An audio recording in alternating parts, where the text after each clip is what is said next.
হরে কৃষ্ণা। কালকে সন্ধ্যাবেলায় ভগবানের প্রসাদে ছিল কড়াইশুঁটির কচুরি। তার জন্য এই যে কড়াইশুঁটিটা আমি মিক্সিতে পেস্ট করে নিচ্ছি। আমি না কাঁচাই করেছি, আমি আর কালকে কড়াইশুঁটিটা ভাপিয়ে নিয়ে নিই।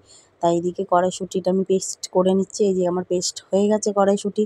আর এইদিকে পুরের জন্য মশলাটাও আমি রেডি করে নিয়েছি। আর এইদিকে মশলাও আমার রেডি হয়ে গিয়ে পুরটা কষানো শুরু হয়ে গেছে।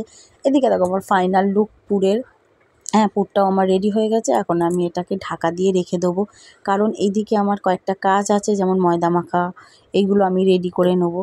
হ্যাঁ, এইদিকে এটা আমার কমপ্লিট। আর একটু পনির করবো বলে পনিরের জন্য একটু পোস্ত, কাঁচা লঙ্কা, হচ্ছে তোমার কাস্তুরি মেথি, তিল, কাজু বাদাম, চালমগজ সব একসাথে নিয়ে নিয়েছি। নিয়ে এটাকে একটা মিহি পেস্ট তৈরি করে নেবো।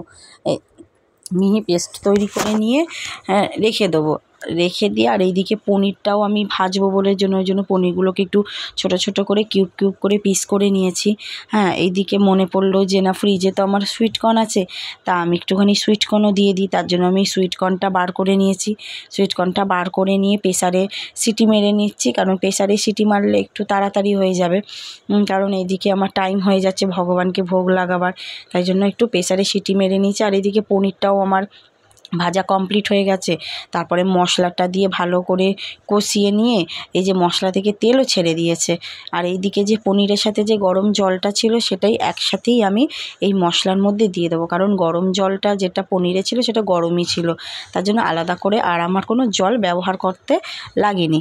তা একসাথেই আমি ওই জলটা আর পনিরটা দিয়ে দিয়েছি। এইদিকে একটু ফুটে গেলেই আমি পনিরটা নামিয়ে দেবো। হ্যাঁ, পনির আমার এইদিকে রেডি। এই যে পনির আমার ফাইনাল লুক। আর এইদিকে আমার কর্তামশাই বলছে, আমি কচুরির পুরটা ভরে দিচ্ছি, তুমি বেলে ভেজে নাও, তাহলে ভগবানকে ভোগটা তাড়াতাড়ি লাগানো যাবে। এদিকে আমি বেলে ভেজে নিচ্ছি। দেখো কচুরিটা কী সুন্দর ফুলেছে, প্রত্যেকটা কচুরি এরকম ফুলেছে। এইদিকে ভগবানকে ভোগ লাগানো হবে। হরে কৃষ্ণা, হরি বল।